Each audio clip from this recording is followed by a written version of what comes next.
Bon, me voici sur un vlog. Aujourd'hui, je vais vlogger.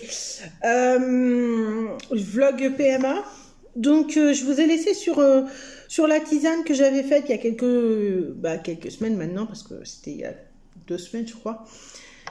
Donc, je demandais de l'aide pour savoir si je pouvais avoir mes règles naturellement, puisqu'elles n'étaient pas venues. Et du coup, j'avais vraiment besoin de vider parce que j'avais extrêmement mal et c'était compliqué. Donc, du coup, j'ai demandé et j'ai reçu une réponse. La personne qui m'a donné la réponse m'a dit d'essayer de faire une tisane à base de persil. Plat, frisé, on s'en foutait du moment que c'était du persil. Bon, donc du coup, j'ai essayé. Et là, je vais vous retourner un peu la situation, voir comment ça va se faire, ce qui s'est passé et tout. Et tout simplement, bah écoutez, je suis hyper contente parce que ça a marché. Et j'étais loin de me douter que ça allait marcher comme ça. Donc du coup, j'étais hyper heureuse. Je vous raconte pas comment j'étais heureuse. Je crois que je suis la seule nénette avec la plus heureuse d'avoir ces vilaines. Non, mais sérieusement, qu'est-ce que je voulais faire? Parce que je voulais faire un truc au passage. Oui, ça. En fait, donc du coup, j'ai eu mes vilaines. Elles sont arrivées. Alors, ça a été radical. Hein. J'ai pris la tisane. Alors, j'avais dit que je commençais le lendemain de la création de la tisane. Et en fait, j'avais tellement mal que je l'ai pris le soir même.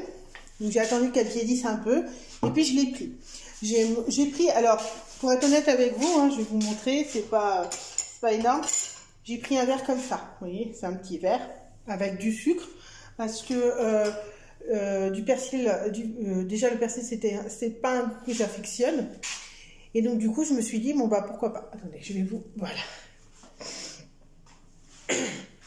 Donc, j'ai fait ma petite popote. J'ai bu ma popote. Et ça a fait que toute la soirée, honnêtement, hein, j'ai dû la faire, je sais plus, 18h, 19h. 20h30, je la prenais. 23h, je vous jure, j'avais tellement mal au ventre, mais comme si j'allais avoir mes règles, c'était affreux quoi. Bon, j'avais mal au ventre, mais là c'était vraiment pire. Je me suis dit, mais wow, comment ça me fait mal. J'ai cru que j'allais appeler le médecin tellement j'avais mal. Et puis finalement, ça s'est estompé, je me suis endormie.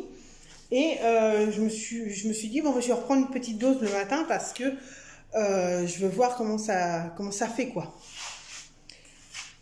Donc, j'ai repris une dose le matin. Mal au ventre, pareil. Alors que quand je me suis réveillée, j'avais pas mal au ventre. Hein, donc, je me suis dit, oh, ça fait hyper effet au niveau de la douleur du ventre. Donc, je bois ma deuxième tournée. Et vers midi, je me dis, pareil, je vais reboire une petite tisane parce que c'était 3 fois par jour. Donc, du coup, j'avais fait matin, midi et soir. Et donc, du coup, j'étais hyper contente. Je me suis dit, bon, je vais essayer. Je suis extrêmement essoufflée, il y a du brouillard chez moi, c'est une horreur, je vous jure. Et donc du coup, en fait, j'essaye la tisane pour le midi. Et je me dis, bah tout bêtement, je vais aller aux toilettes parce que j'ai besoin d'aller aux toilettes. Parce qu'il faut savoir que la tisane, moi, ça me fait aller aux toilettes tout le temps. Et là, autant plus que j'avais mal, donc du coup, j'y suis allée. Et je vous jure, j'ai dû prendre ma tisane. Ma deuxième tournée de tisane de la journée à midi, à 14h. Coucou, c'était nous. J'ai eu un débarquement. Bon, et ben là, j'étais hyper contente. J'ai dansé hein, dans mes toilettes, j'ai dit là, ouais, trop fun. Je vous jure, la meuf trop contente d'avoir ses règles. Donc, dans la journée, j'ai appelé directement la PMA et je me suis dit qu'il était temps qu'on mette en place l'hystéro. Et donc, je me suis dit, bon, bah, l'hystéro, elle est programmée à peu près pour le 7 ou le 8 janvier. Donc la nana, elle me dit, oui, vous êtes sûre et tout, vous serez pas enceinte et tout. Je dis, mais être enceinte de qui? Vu que je couche avec personne, ça risque pas. Alors, à moins qu'un fantôme ait décidé de s'en prendre à moi. Et encore, je suis pas arrivée à ce point-là. Donc, du coup, non, je ne serai pas enceinte pendant l'hystéro, donc du coup je peux y aller tranquille. Je vais faire mon hystéro au mois de janvier et je suis hyper contente parce que enfin, après 3 mois et demi d'attente pour faire cet examen, je vais pouvoir réussir à le faire. Oh, amen. Je vous jure, j'en étais au point de me demander si à l'hôpital, ils voulaient vraiment de moi. Et en fait, finalement, j'ai vu le fin mot de l'histoire, puisque en fait, l'hôpital ne veut pas de moi, pas parce que je suis voilà une femme seule. Non, non, ils veulent pas de moi, tout simplement parce que en fait, ils ne font pas les PMA. Alors, ils s'appellent PMA, mais ils ne font pas les PMA. Donc, il faut en fait que maintenant, j'appelle l'hôpital de Metz pour faire ma PMA à Metz. Ça fait quand même 1h30 de voiture. Hein. Allez, une petite heure et demie de voiture comparée à 40 minutes, mais c'est pas grand-chose. Ouais. Donc, en fait, mon médecin gynécologue que j'ai actuellement et qui va me faire mon hystérosalpingographie va en fait me suivre pour faire tous les prélèvements, les échographies, la pic-pic, enfin les pic-pic. Et une fois que j'aurai fait ça, je pourrai tout simplement aller, quand j'aurai déclenché ce qu'il faut déclencher, c'est-à-dire l'ovulation, je pourrai aller directement à Metz. Et en plus, ça m'arrange que ce soit Metz parce que Metz, en fait, reçoit les dons du labo, du site où j'ai commandé. Parce qu'en fait, il faut savoir que les médecins qui font la banque de sperme travaillent en particulier avec certains médecins français. Et ils sont catalogués dans un petit catalogue. Et il y a très peu de médecins français qui le font. Et j'ai eu une bol phénoménale, c'est qu'il y en a 2 à Metz. Donc du coup, je vais pouvoir recevoir mon don à Metz et me faire inséminer à Metz. Ce qui veut dire que je n'ai pas besoin de quitter le territoire français. Ce qui veut dire aussi que je vais pouvoir créer mon petit bout en France, ce qui sera génial, puisque sachant que les donneurs que j'ai choisis ne sont pas français, aucun des deux, parce que j'ai choisi 2 donneurs. Il faut savoir qu'on a le droit de choisir plusieurs donneurs. J'ai choisi 2 donneurs, donc je n'ai pas de particularité à dire que j'ai choisi 2 donneurs, sachant que financièrement, ça coûte quand même beaucoup. Moi, là, actuellement, mes 2 donneurs, hein, pour 500 ml de leur petit spermatozoïde, alors, chacun, hein, ça veut dire 2 fioles de 500 ml de spermatozoïde, ça me fait quand même pratiquement 200 €. Sachant que moi, je suis une des moins chères, parce que j'ai pris par rapport au prix, j'ai pris par rapport aux origines de l'enfant que je veux. Et du coup, il y a des femmes qui se fichent de ça. Elles prennent le meilleur, la crème de la crème, le surplus, ceux qui sont ultra demandés et qui ont des grossesses déclarées. Mais il faut savoir que quand sur le site de don de sperme, vous avez un donneur qui a une photo de lui étant petit ou grand, c'est payant. Déjà, les photos sont payantes. D'une. De 2, c'est payant parce que ça veut dire aussi que l'homme choisit d'accepter que son nom figure sur une fiche pour quand l'enfant demandera ses origines. Et il y a une autre option, c'est que vous avez plusieurs éléments pour le grammage de spermatozoïdes. C'est-à-dire que vous me demandez 500 ml, vous demandez, je sais plus, bref, vous demandez, je sais plus combien. Je sais plus si c'est 500, ouais, bref. Et au bout d'un moment, ça remonte.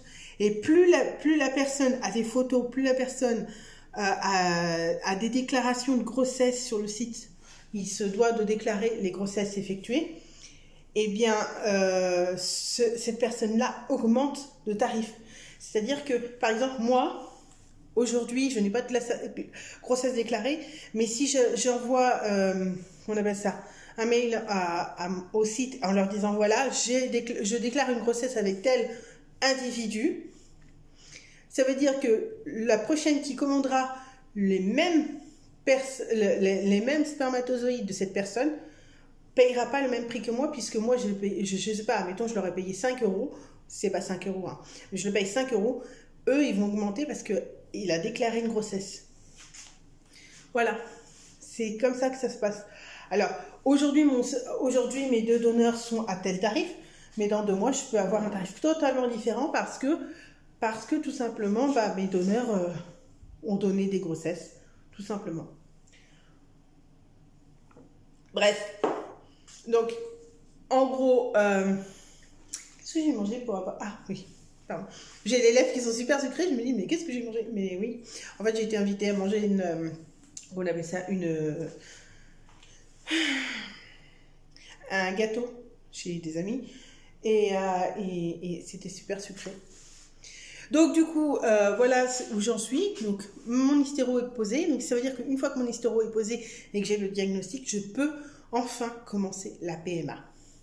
Et ça, j'en suis vraiment ravie. Donc c'est-à-dire que à partir de janvier, je pourrais fortement commencer à me piquer. Tout simplement. Donc le cycle qui va de janvier jusqu'à février, je peux fortement avoir une PMA en route. Donc ça, c'est hyper cool. Je suis hyper contente. En plus, de mon côté, comme vous pouvez le constater, j'ai perdu du poids. Pas encore énorme, mais j'ai vraiment perdu. Et j'ai pu remettre ma thyroïde en place, qui est vraiment génial, puisque j'avais vraiment un gros souci de thyroïde, puisqu'elle s'était déclenchée toute seule au niveau de mon traitement qui n'était pas bon. Donc du coup, je suis hyper contente, j'ai pu stabiliser tout ça, ce qui donne aussi ma svelte attitude.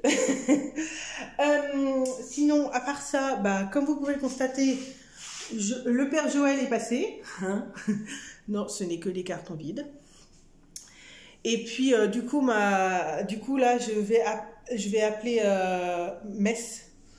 Alors, cette semaine, ouais, je vais essayer de les appeler. Alors, ça fait plusieurs semaines que j'essaye de les contacter, mais le problème, c'est qu'ils décrochent jamais. Et je commence à saturer. Donc, à un moment donné, je vais en avoir marre et je vais carrément aller à l'hôpital de Metz pour qu'ils me donnent un rendez-vous directement. Parce que je vous assure que c'est plus possible. Vraiment, hein. C'est impossible de faire ça. Donc du coup, il faut que je contacte l'hôpital de Metz. Et une fois que j'aurai fait mon hystéro, je saurai à peu près quand est-ce que je vais pouvoir commencer la PMA.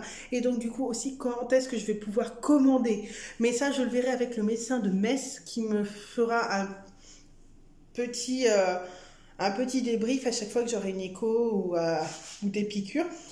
Donc autant dire que je commence un peu à saturer. En plus de mon projet bébé, j'ai décidé de mettre plusieurs projets en route en même temps. Donc, comme je vous en avais parlé dans une vidéo, je ne sais plus laquelle, je vous avais dit qu'il fut un temps où j'avais retapé une table et qui m'avait vraiment extrêmement plu. Et ben ça y est. Demain, je vais chercher mon premier meuble pour le retaper et pour le revendre à pas trop cher. Pareil pour le reste. Donc ça, c'est juste la base de ce que je veux faire. Parce que dans le reste de la base, je n'ai pas fini. Voilà ce qui se passe.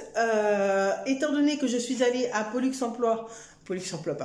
emploi, il y a quelques jours, et Pôle emploi m'ont dit, ouais, parce que c'est des rigolos quand même, hein, m'ont dit tout simplement, écoutez mademoiselle, vous ne pouvez pas faire ce que vous voulez parce que vous n'avez pas le bac.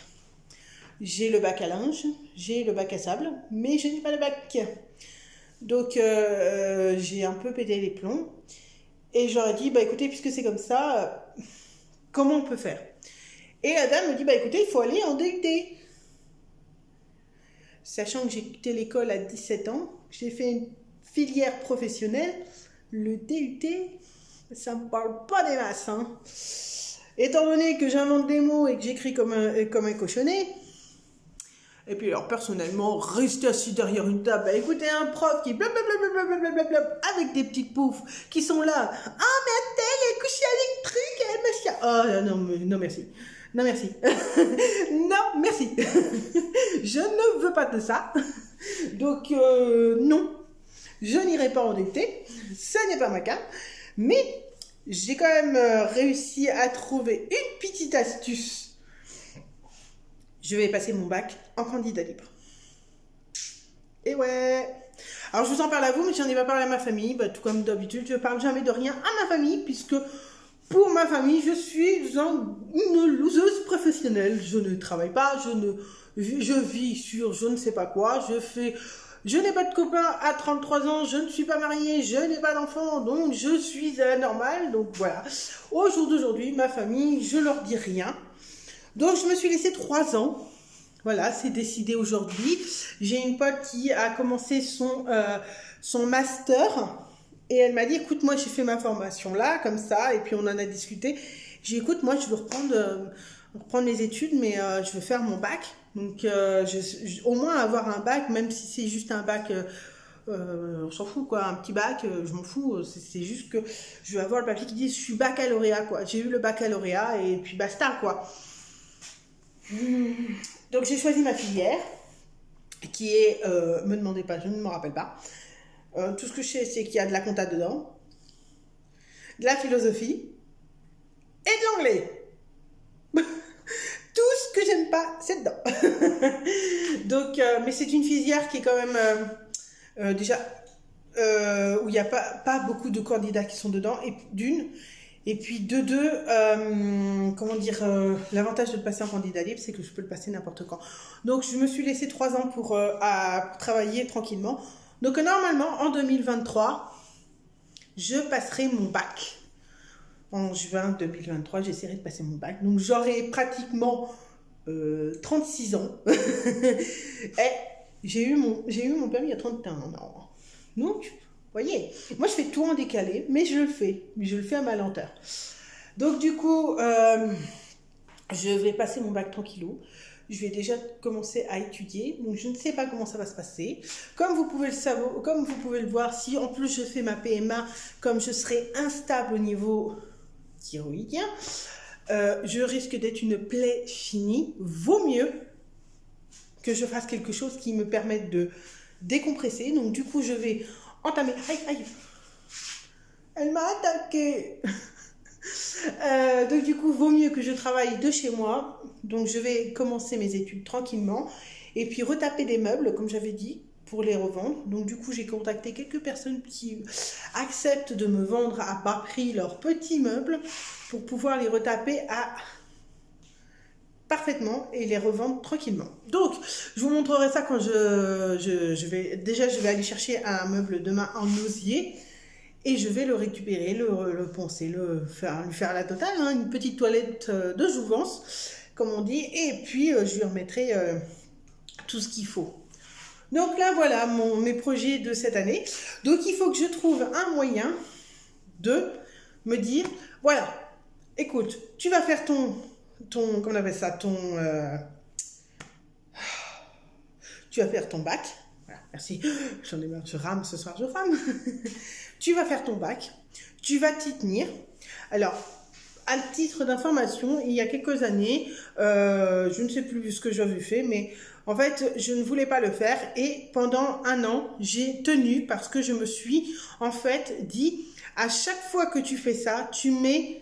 je sais plus, tu mets 20 € ou 50 € et tu te payes un voyage. Bon, cette année avec la coco, nous ne pouvons pas partir, mais dans 3 ans, peut-être qu'il n'y aura plus la coco et je pourrai partir. Donc, pour mon bac, tout simplement, j'ai décidé de faire qui avait marché chez moi. C'est tu l'as ou tu l'as pas, mais tu travailles. Quoi qu'il arrive, tu travailles. Si tu l'as, c'est bien. Si tu l'as pas, bon, tant pis. Mais tu te payeras un petit voyage. Alors, il faut que je regarde parce que je veux me payer un voyage qui quand même est très très beau. Je veux aller quelque part où je pourrais faire un truc que j'ai envie. Donc, je vais choisir mon voyage. Mais vraiment, c'est pour me motiver à mort. Donc là, vous voyez, j'ai sorti le PC pour pouvoir regarder et alors j'ai quand même pas mal de, comme vous pouvez le constater, j'ai pas mal de points rouges. Les points noirs, c'est ceux qui sont tout simplement déjà effectués. Donc les points rouges, vous le voyez, il y en a beaucoup. Donc tout simplement, il est de ma motivation de trouver un voyage qui va me tuer la mort. Non, qui va me tuer la mort. Peut-être pas, mais un voyage qui va me donner envie de faire à mort mes études pour pouvoir partir. Donc normalement, 36 ans, 37, 36, 37, je ne sais pas trop encore, je pars. Où?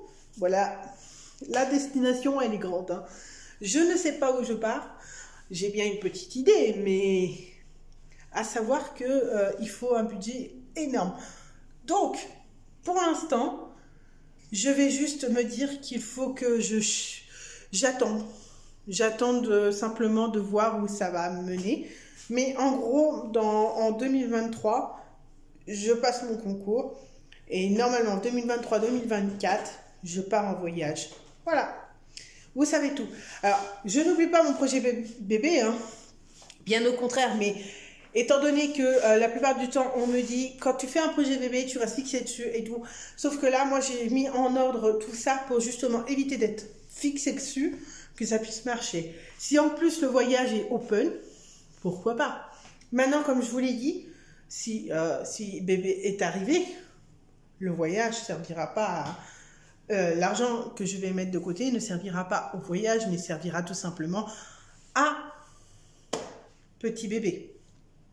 Mais là, actuellement, je ne veux pas me fixer sur cette histoire de bébé ou pas bébé. Je veux me fixer sur les études que j'ai menées, sur tout ce que je vais faire et on verra comment ça va se passer. Voilà la situation actuelle, voilà comment je suis. Donc, je n'ai pas fait le retour aussi parce que, ah oui, je vous avais pas dit, mais j'avais fait un retour, j'avais fait une, comment on appelle ça, j'avais vu une énergéticienne en septembre, je crois, ou un truc comme ça, ouais, en septembre. Oui, c'est ça, hein, le corona a été bloqué, ouais, septembre. J'avais vu une énergéticienne en septembre et nous avions convenu d'un réveil. Oh, il faut que je regarde ça parce que j'ai un autre rendez-vous qui est avec elle. Attendez, justement. Je ne sais plus, il faut que je la rappelle, mais j'avais un rendez-vous avec elle, donc comme vous pouvez le constater. Donc j'avais vu une énergéticienne qui m'avait remis toutes les énergies en place et au nom d'une pipe, elle m'avait dit ne prends pas trop de médicaments, ça va te dérégler et tout. Ça n'a pas raté. Le jour où j'ai fait mon énergéticienne, j'ai été avec une amie parce que elle m'avait dit ne conduis pas après parce que tu vas pas pouvoir en fait tout simplement. Et pour le coup j'avais rigolé, mais bon quand même j'avais ramené ma pote parce que j'avais vu que ma pote avait eu la même énergéticienne que moi et la journée qui avait suivi son rendez-vous, enfin les heures qui avaient suivi son rendez-vous, elle était mais chaos technique. Donc je me suis dit quand même, par mesure de sécurité, nous allons prendre tout simplement une amie avec nous. Ouais, dans ma tête, il y a beaucoup de nous. Bref. Et oui, j'ai bugué et comme vous pouvez le constater, je viens de me rendre compte que j'ai dit nous alors que j'étais toute seule. Donc du coup, je me dis que je prends quelqu'un avec moi et puis si ça va, c'est bon, je conduis. Si ça va pas, je... Donc, j'ai fait mon rendez-vous qui a duré quand même pratiquement 2 heures, alors qu'à la base c'était 45 minutes, mais elle a duré 2 heures. La dame était vraiment extrêmement très gentille. Elle a fait des gestes un peu particuliers. À un moment donné, elle me touche et puis elle fait comme ça. J'ai dit, ça y est, elle va tomber. Mais non, en fait, non, c'était juste parce que c'était déréglé. Donc, elle m'a remis tout en place. Et elle m'a dit, pendant les 2 semaines qui viennent, tu vas voir, tu vas être super fatiguée, voir des baisses d'énergie, tout ça. Bon, bah, ok. Hein. Et puis du coup, bah, voilà la fin de la séance. Et effectivement, j'étais KO technique, comme jamais j'ai été KO. Et donc du coup ma pote a conduit et j'ai dû rentrer chez moi, je vous jure, je suis rentrée, j'avais rendez-vous à 11h, j'ai fini avec elle à 13h, j'ai mangé chez ma pote, enfin je devais manger chez ma pote mais je lui ai dit je peux pas, j'arriverai pas à rentrer sinon. Et donc du coup je suis rentrée et de 14h jusqu'à le lendemain matin, bah, j'ai dormi en fait. Mais vraiment dormi, hein. Pas juste un petit peu dormi, non, vraiment dormi. Et c'est vrai que pendant 3-4 jours, je me suis traînée genre en morte vivante. J'en pouvais plus de la vie, quoi. Et puis, il y a eu le contre-coup où là, j'ai fait une syncope et je me suis retrouvée à l'hosto parce que j'avais de la tachycardie, parce que j'avais mal à la tête, parce que j'étais... bref, j'étais carrément pas bien, quoi. Et quand je suis allée la voir, elle m'a dit, ne me fais pas d'analyse de sang parce que tes analyses seront pas bonnes et ils vont croire que tu as des problèmes techniques. Alors que c'est pas du tout le cas, tu as remis tes énergies et ça va juste le temps de se remettre. Et quand je suis allée à l'hôpital, ils m'ont fait des analyses. Effectivement, mes analyses n'étaient pas bonnes. Et 2 jours plus tard, quand j'ai refait mes analyses, elles étaient meilleures. Et remis à neuf. Donc du coup, énergéticienne a vraiment bien marché parce que j'ai eu beaucoup de retours. De par la fatigue, de par la thyroïde, de par tout plein de trucs. Même la perte de poids du coup. Et j'étais hyper contente. Donc ça m'a fait trop du bien. Par contre, elle m'a dit effectivement qu'il fallait que je voie... elle m'a donné des médicaments pour faire, comme vous pouvez le constater, des médicaments à base de plantes pour remettre mon corps à niveau, au niveau de mon utérus. Sauf que c'est pas que je voulais pas, mais je les ai pas prises parce que